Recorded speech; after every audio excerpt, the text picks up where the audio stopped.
Ուղիղ մեկ ամիս առաջ Նիկոլ Փաշինյանի հանրահավաքային հրահանգով ապօրինաբար կալանավորվեց Մայր Հայաստան կուսակցության նախագահ Անդրանիկ Թևանյանը։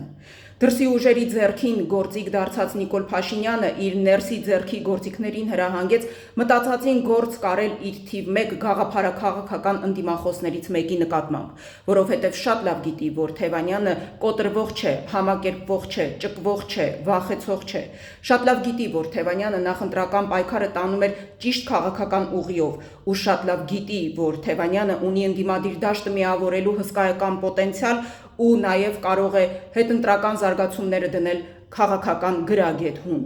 Գիտի դրա համար էլ դիմեց ռեպրեսիվ մեթոդների, բայց նաև գիտի, որ Թևանյանի կամքը անկոտրում է, թիմն էլ ավելի ամուր է կանգնած նրա կողքին ու անելու է ամեն ինչ, որպեսզի արդարությունը օր առաջ վերականգնվի եւ Թևանյանը հայտնվի ազատության մեջ, մեր երկիրն էլ ազատվի այս թուրք ադրբեջանական օրակարգը սպասարկող իշխանություններից։ Ազատություն Անդրանիկ Թևանյանին, ազատություն բոլոր քաղբանտարկյալներին։